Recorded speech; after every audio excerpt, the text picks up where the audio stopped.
We're offering through the course a way to significantly prevent, frankly, the damage that comes to us as good, caring people in our roles as human health services workers and adult kids, parents, partners, whatever. And we've called this Be Fit Mindfulness.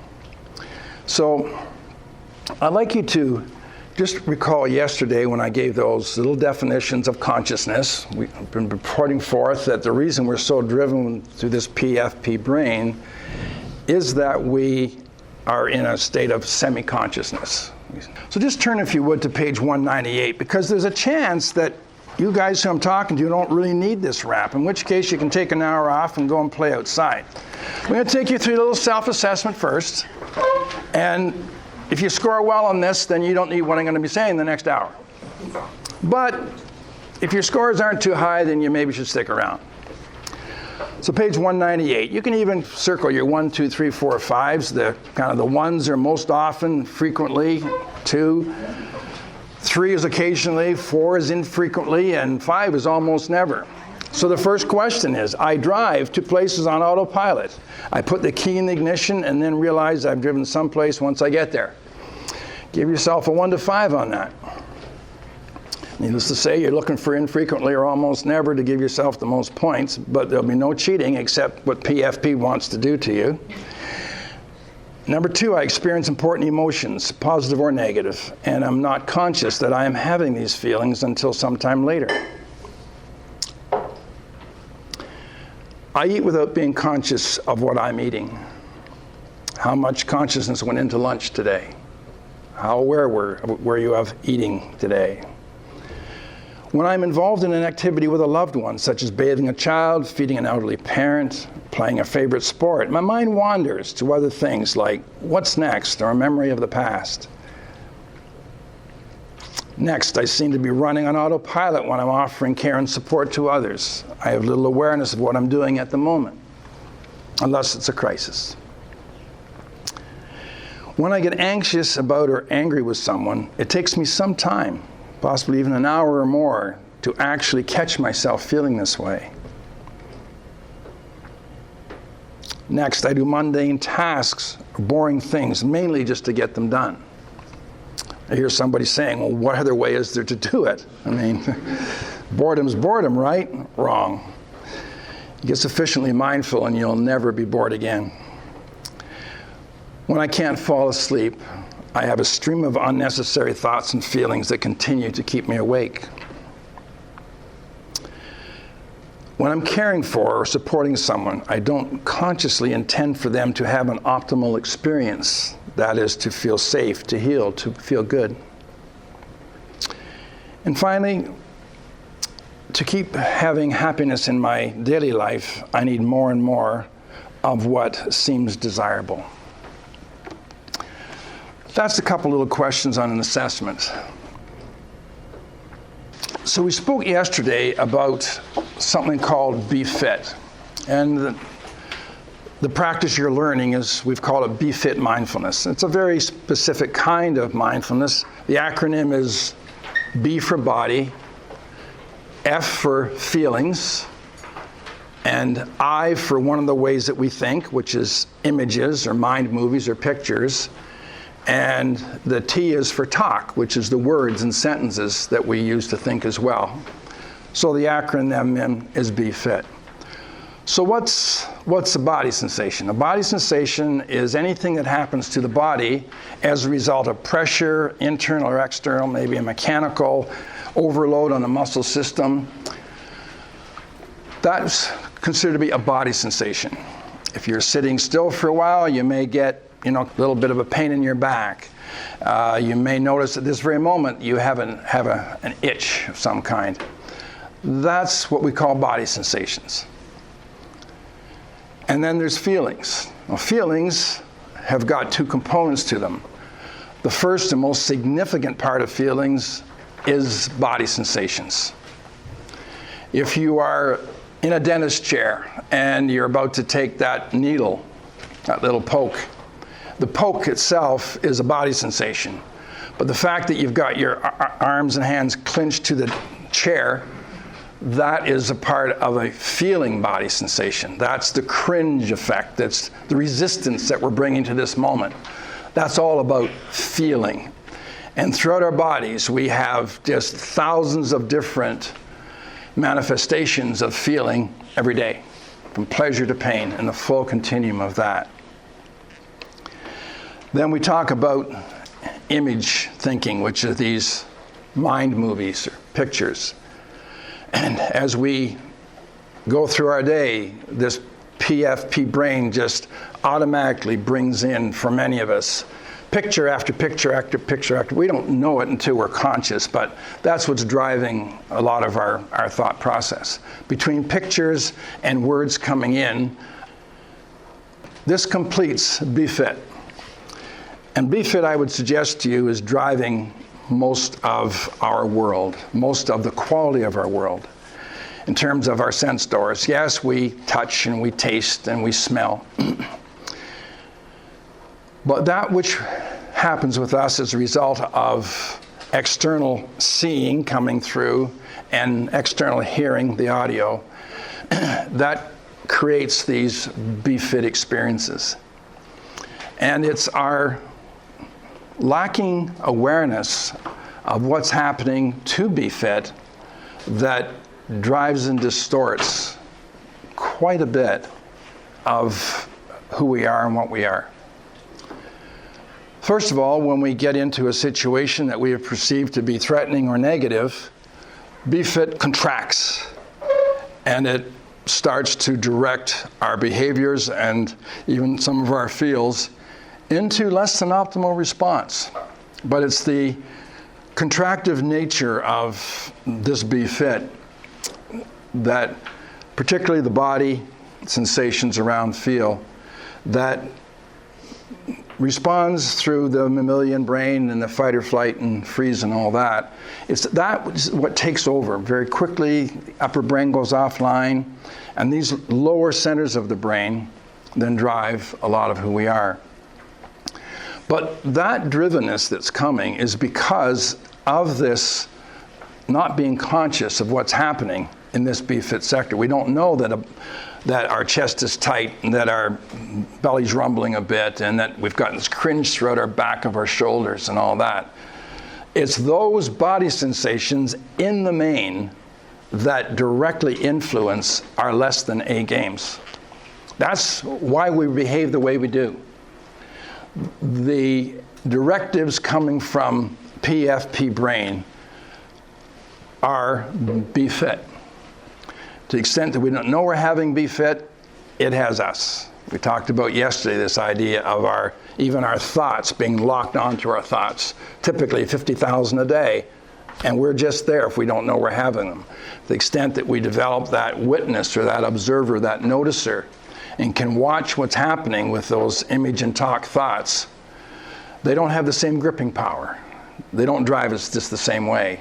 And in fact, when we're watching them with just this allowingness and tension, they break up. And it's that breaking up of the coagulated, fixated body sensations through the feeling doors of the body and the letting go of the emotions of fear, of anger, of embarrassment, of guilt, of all those difficult emotions. It's learning how to let those go. And the thoughts that reinforce all that, that's where the freedom lies. Your difficult feelings that drive our insensitivities, that drive our less than optimal care and support, compassion and whatnot, come from basically from this feeling body multiplied times our thoughts gives us our difficult feelings. And the truly great news about this is that we can do a lot about it if we become more conscious and if we learn the skills that it takes to make that happen. So we human folks then are different from other animals, It's because we can learn to be conscious. Not necessarily naturally conscious, but we can learn to be that way. So this is to know we are here. As a result, we can make choices that your average dog likely can't. So the first little experience in mindfulness is this. I would like you to become aware right now that you are listening to Peter. So I'm saying these words and you're picking up the content. But I've also asked you to become aware that you are doing it. You're here in this room. Peter's aware that he's doing it. Heather's aware that she's listening to Peter. Now, what I've just done is I have activated your medial prefrontal cortex. Just asking you to do that. And now you're processing on two parallel streams. The untrained mind will go to its grave only ever processing the way the evolved animal has evolved. And it's a wonderful way. It's a beautiful gift that we've evolved into. But it's basically this, then this, then this, then this on a linear front. It turns out that the human nervous system can train itself to process data on simultaneous paths. So what I've asked you to do is just paying attention to the fact that you're listening to me, you are processing now on a dual path, a parallel path. Now, can you imagine just being able to hold on to being aware that you're there in a moment in all of your day, all of your hours throughout the day when you're supporting, when you're being a parent, adult, child? Can you just imagine having that fact? It's like someone tapping you on the shoulder all day long and say, remember that you're here, Peter. Remember to bring your A game as best you can. Because when we get involved in our lesson A game or even our A game, we don't know we're doing it. We're just reacting because we've been trained and we're good people and we care about people. So we bring our best game. But unless you know that you're in that moment doing it, you're going to struggle to hold on to that when the really stressful times come, including boredom, including overwork, including conflict with coworkers, all those things. For the most part, the animal, us, organism is trained to double down on fight or flight as soon as that happens.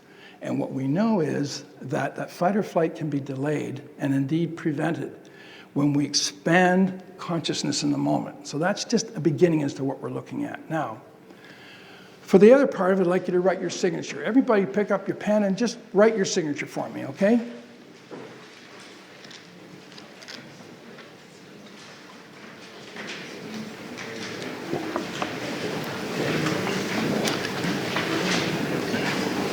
Okay, now I'd like you to do that again, only with your non-dominant hand. Switch your pen over and just write it with your non-dominant hand. Non-dominant hand.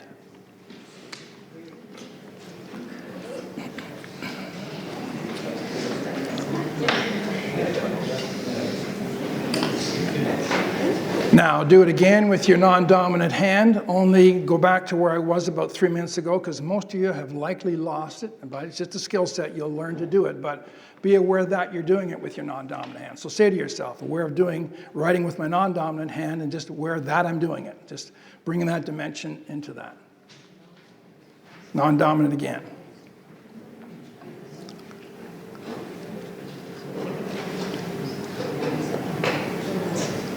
Okay, so I start with a simple definition of mindfulness. The way you wrote your signature the first time, normally, we call that a 100% mindless moment. That's mindlessness, okay? It's likely the way you drove your car here today. You know, the key went in the ignition and you ended up in the parking lot, right? Call that mindlessness. Who drove your car here today? It wasn't the person who's listening to me. Who gives support when the mind is someplace else? So when I ask you to write with your non-dominant hand the first time, I forced you into a mindful moment. Anytime we have a new task that the brain does not have a file for, and you're going to hear that word a lot this afternoon, the brain's files, it doesn't have a file to write with your non-dominant. So I forced you into what we call beginner's mind.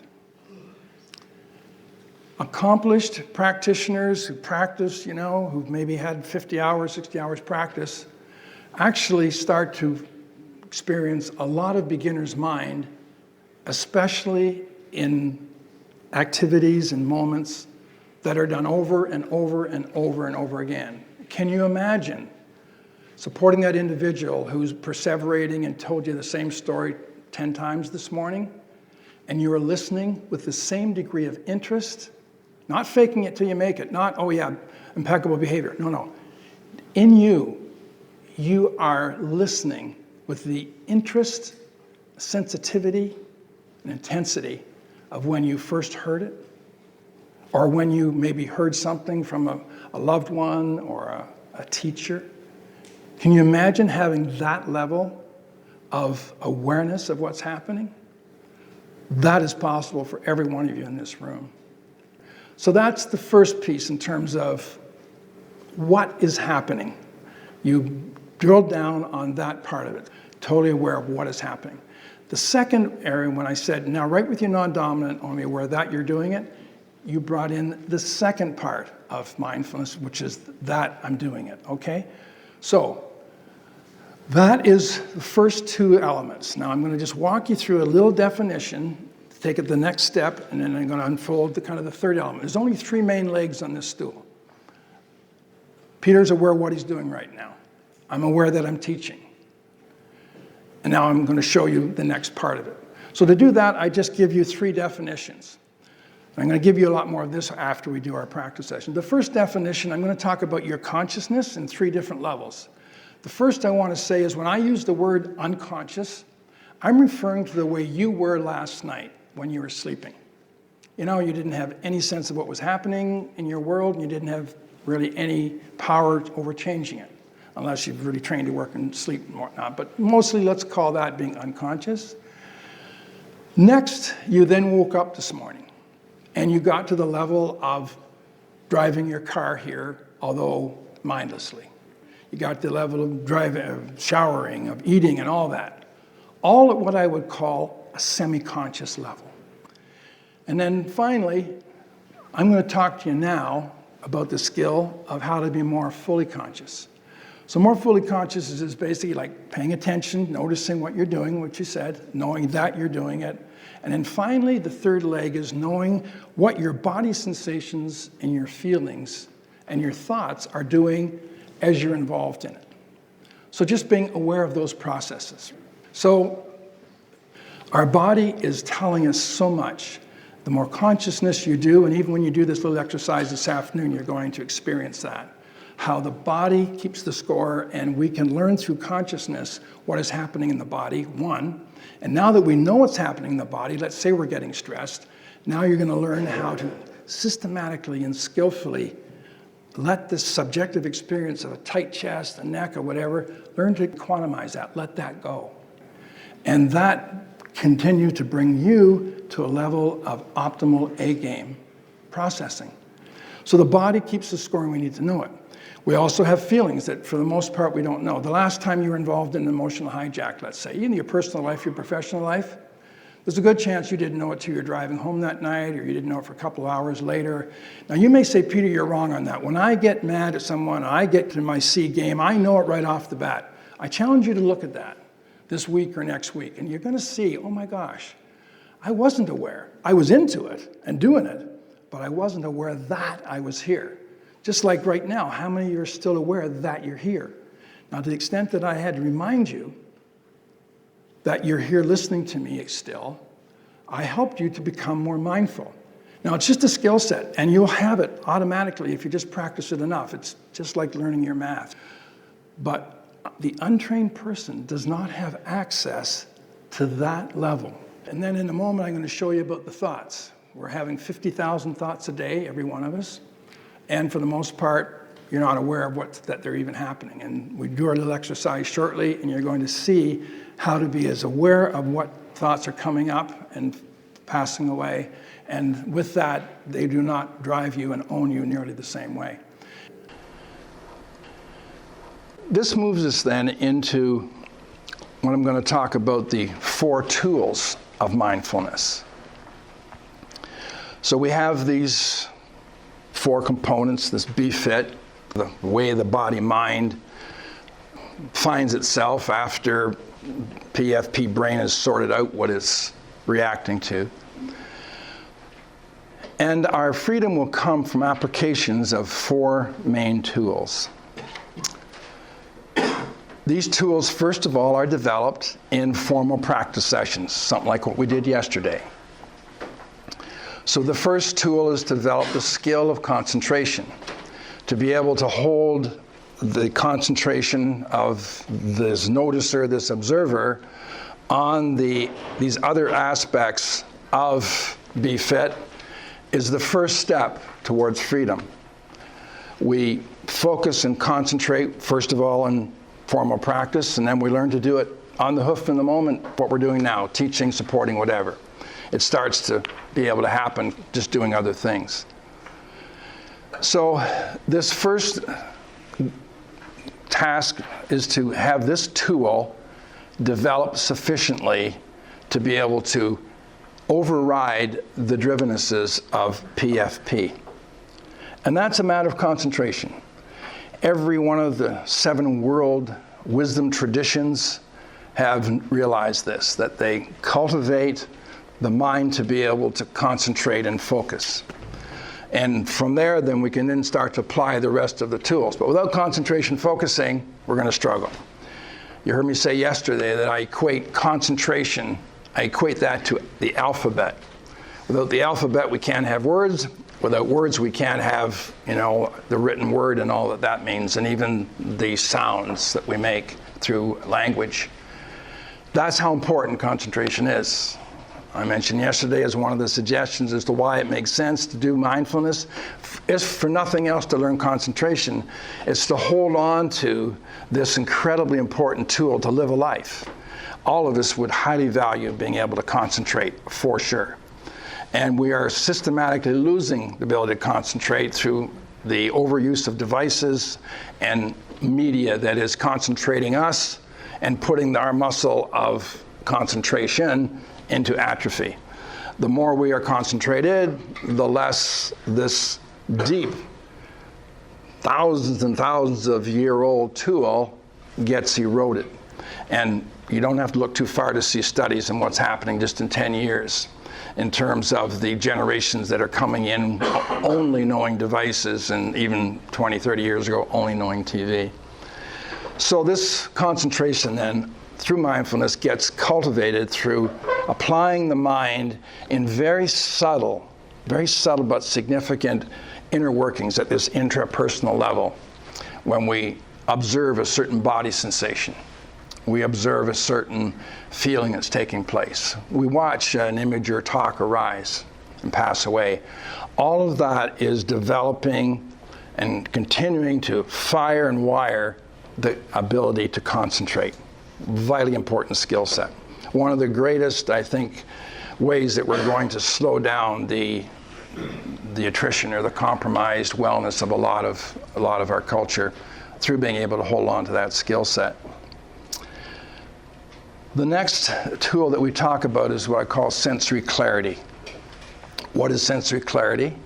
Well, I've just described for you the 4 major sense doors that bring the quality of life to you. In any personal or professional moment, Be Fit, as activated by the visual and the audio sense door primarily, some tactile, but mainly audio and visual door. Be Fit is activated internally, is highly responsible for what we bring to that moment, how open we are to seeing the needs of others, seeing our own needs at the moment, how complete we can just be in a behavior of some kind. All of that starts to happen through sensory clarity.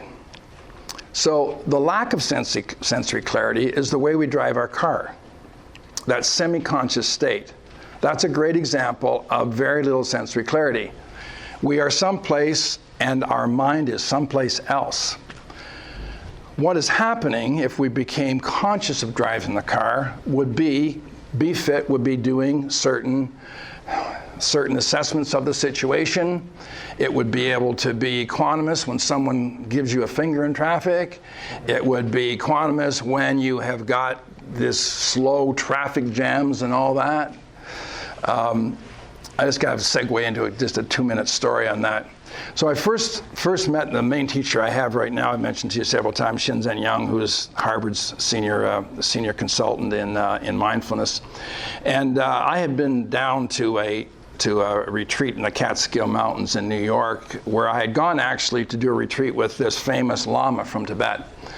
and it was going to be a week-long retreat. And I had about 3 days, and that was kind of enough. It's just not my path of what happens in that particular process.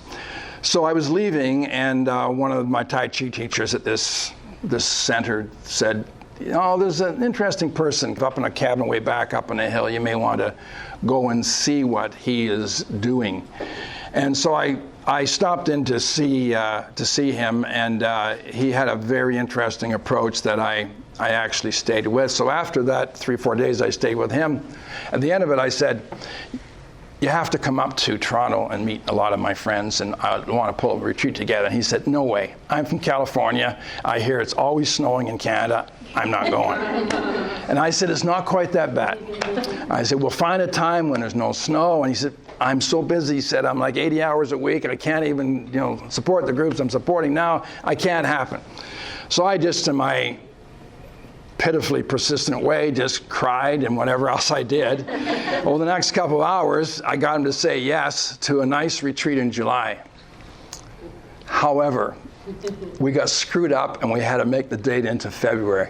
And I told him that maybe a little rough weather, but it'll be okay, right? So he trusted me, so he flew up and he arrived and he said, what's all this? So I says, we got this handled. We got machinery like you just wouldn't believe. There's never a problem. Anyway, we had our nice little three-day retreat with all the friends whose arms I could twist to get to it and whatnot. There was about 30 of us and whatnot. It was a neat little retreat. But when we made this commitment for him to come up, we made this date in February. He said, I must get back. On Monday, I am presenting at a major conference I've been trying to get into for 5 years. He said, I have to make that plane. No problem, no problem.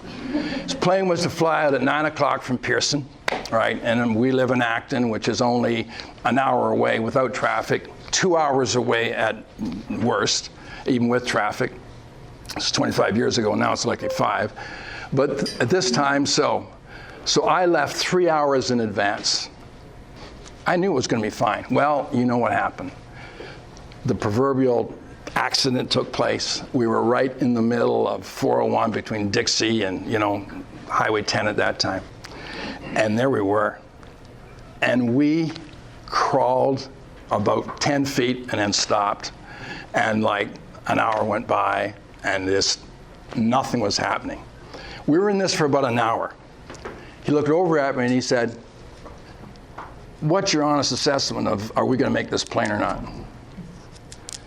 And I said, buddy, I hate to tell you this, but this does not look good. It took this guy 3 seconds. You know what he said to me? All right then, this will be an excellent chance to practice mindfulness. I said, okay.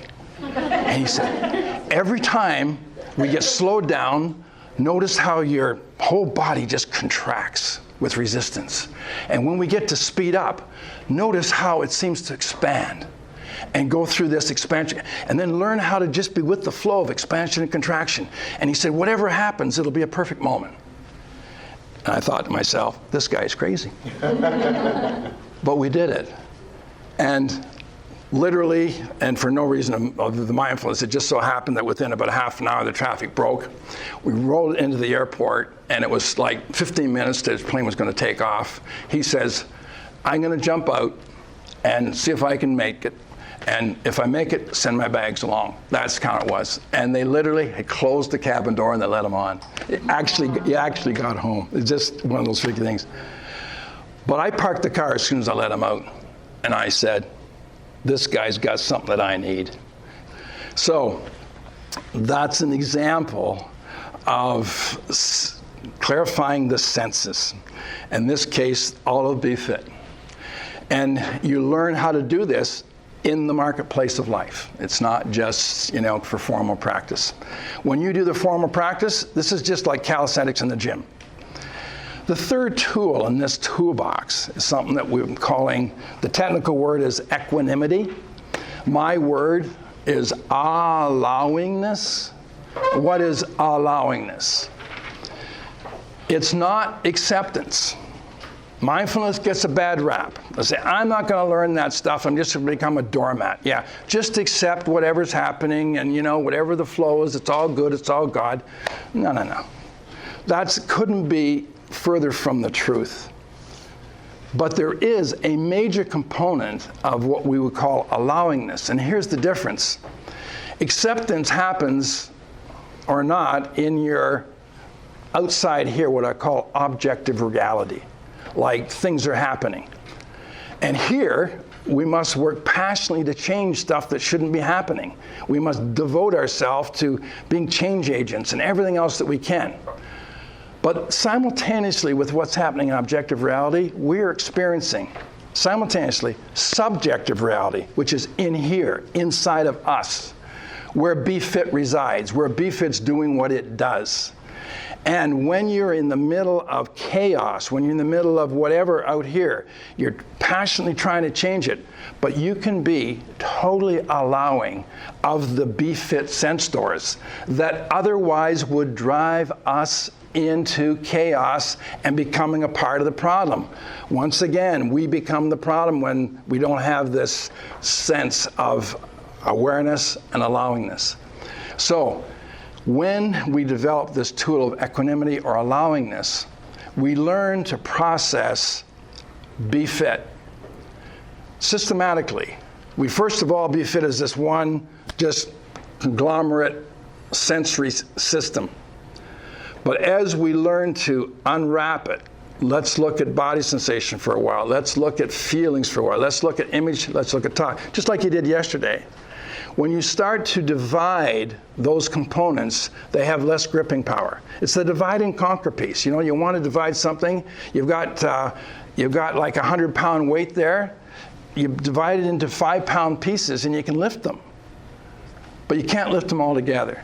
That's a lot of what happens to us. We get involved in our professions and even our personal relationships with kids, parents, whoever, significant others.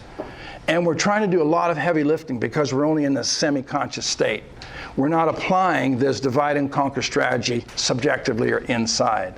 So as we learn the skills of let it be, and one of the main skills with that is as you're doing your formal practice, you're just intending allowingness of what's happening. Whatever is happening, it'd be the tight chest, you just release it. If it's words and pictures that are coming up, you just sit back and watch them do their thing, not get involved. So that's a little bit about what equanimity is. Now, there's some excellent ways to learn about equanimity. And I'm going to take just a couple minutes on this, because learning how to be in the moment with real live situations, as well as the formal practice, but the real life situations is a great way to cultivate this skill set. So one way is this, and I'd encourage you to considering doing this, maybe even this week. If you have access to a film that for you, a video that for you, a DVD that for you has been very difficult to watch, a Schindler's List, or a Patriot, or anyone where you can see the horror of man's inhumanity to man. And you said, I'm not watching that, it's just too violent, it's too off-putting, it's just too whatever. I would encourage you to queue up a part of that movie that is horrendous. And I encourage you to do what we're going to teach you shortly and what we did yesterday, a nice little 10-minute situation where you bring yourself into mindfulness. And then I'd like you to hit play, and I'd like you to open your eyes and watch that. And as you're watching it, I want you to simultaneously be watching the arising, and it could happen within seconds, arising of the tight chest, of the sweaty palms, of the rumbling gut, of the tight back, whatever your resistance is. And I want you to, as long as you can, just infuse that with this allowingness intention, just allowingness. This is just happening out here. But you are working with BFIT, and you're watching the body tighten. You're watching some of your self-righteousness around, man, I would never do that. I'm better than, right? All of that is BFIT locked and loaded to do harm. Anytime we're against anything, we've already lost. So we learn how to, even at this level, look at the Trumps of the world as asleep, semi-conscious people who just need to wake up to the suffering that they're causing us, the tens of thousands of people off health care, all the tragedies of that, is not even necessarily coming from a bad person. In fact, when you're doing this practice well, you don't see good and bad people. What you see is a need for people to become more conscious. And then their innate compassion, like we talked about yesterday, just arises and comes out. So when we look at a movie like this and we bring this sense of just working with Be Fit, you're not talking to yourself and saying, oh, it's all right, it doesn't matter that's happening. That's not what I'm talking about. It's horrific that that's happening. Your mind should be saying that is horrific that's happening out there. But what should be happening simultaneously is that the inner you is learning how to process Be Fit, to just allow it to just, like this rock is just expanding and contracting, infusing the inner self with this allowingness. And guess what?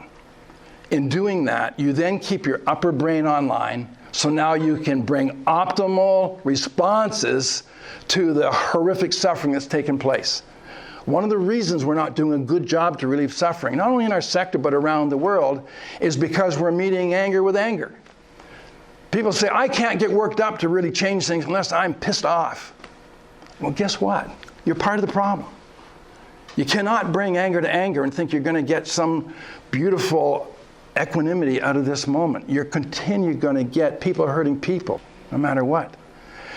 So you watch that video, that Schindler's List or whatever, for as long as you can maintain this subjective allowingness. And at the moment you find yourself saying, that beast, that whatever, or anger just building in you, and you're just pulled into it, you hit pause. You've now had an incredible teaching. You've gone 2 minutes in the face of horror, and you've been skillful. And maybe that's all for that day. Maybe the next time you'll be able to do 2 minutes or 5 minutes or whatever of a terrible video. Now you may think that this is like kind of a weird suggestion to you, but if we can't watch a video that some director in Hollywood has said this is the way it's going to be to bring us to these levels of resistance, if we can't handle a 3-minute video of horror, the likelihood of being able to handle the real world in this is significantly less. We take bite-sized pieces by doing these kinds of practices, both formally and informally with these kinds of practices. And so that's how we learn. We decide we're going to do a little sitting practice for about 15 minutes after I finish my riff here. And I'm going to ask you today to hold a posture that for you is alert but relaxed. But I'm going to suggest that you hold that posture for the whole 15 minutes, that you don't make any voluntary muscle movements. And some of you are going to have itches. And you can scratch it like you've always done, which is working at the surface level of the stone.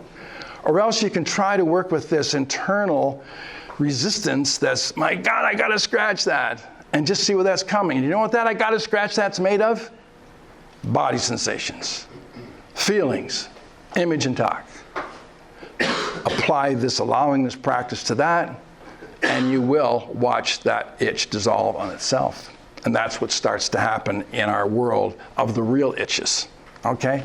So that's just a little starting of this process. And we've taken thousands of people through this, and what we bring you each day is very much within the potential for all of you to make happen, okay? So the last tool then is a tool I've called Here Now. And this tool you can use almost any time of the day. Right now you could all be saying to yourself, here now. I'm aware I'm here now.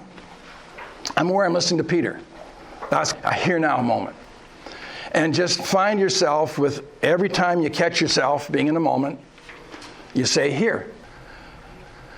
Once we have got these 4 tools together, now I'm going to just talk to you a little bit about some specific strategies, I'll call them. They go like this. We'll just give you several. The first one is when you're doing your practice and when you're doing even on the hoof in the moment, being mindful, labeling is a very useful strategy. What is labeling? Labeling is just saying to yourself when it's happening, what's happening. So a label would be, Here now. I'm aware that I'm here now, so I say to myself, here now. If I notice that I have a tight chest because I've been pulled into a resistance of this situation, I label tight chest. If I'm aware of a certain feeling of anger as I watch once again the news of some other violation, I catch myself being angry and I say, there is anger. Not I'm angry. When we bring this consciousness process to these emotions that can be destructive, we start to realize that it's not I am angry. It's that there is anger. What is anger? It's a tight chest, it's sweaty palms, it's a yada, yada, yada happening, it's a self-righteous whatever. But these are all just sensory, be fit doing its thing. It's not you. The you who's listening to me is not the be fit. Be fit is the arms and the legs of PFP brain. That's not who we are, right? You are the observer. You are the consciousness that is looking at this situation happening. And as you label what's happening, there is anger, there is fear, there is joy, there is happiness, there is closeness, there is gratitude. All of it is for we, the conscious us, to be able to experience and then somehow manifest. Okay? So, another strategy that I'm going to teach you about today is when you do your formal practice, we teach you how to scroll like you would on a computer. You maybe start in your belly and work up to the chest and work up to your face, and then we come over to the arm, just like we did yesterday, arm and then the right leg and then the left leg and back up to the right arm. You do this figure 8. This is called scrolling, be fit. In this case, the body. And then you're going to move into feelings, and you're going to just intentionally look at, at neutral or happiness or whatever feeling you're experiencing. So we're systematically scrolling. Then the next and the final just strategy I'll talk to you about is something that we call just free floating through the body. So you're just you now, the observer, and even right now you could be doing as you're listening to me. Just let, that 3/4 of your brain that you don't need each moment to make out what's happening. You only need 1/4 of your processing capacity to hear my words and make sense of it. So use that other 3/4 whenever you're in any one situation. Use that to be mindful. The good news is we got 3/4 of our conscious processing capacity second by second that's available to us. Instead of letting it drift off and, I got to pick up milk after Peter stops talking and when I go home tonight or whatever. No, use that to be aware of, be fit in the moment. This is how we free float in the moment, just watching this happen. So that's my main message that I want to give you on these tools, strategies, and the big picture. I'll end with one of the I think the best quotes that I've heard from Shinzen. It goes like this: initially, mindfulness is something that you do as part of your day. Eventually, your day is something that you do as part of your mindfulness. That's when you take it all the way home, right?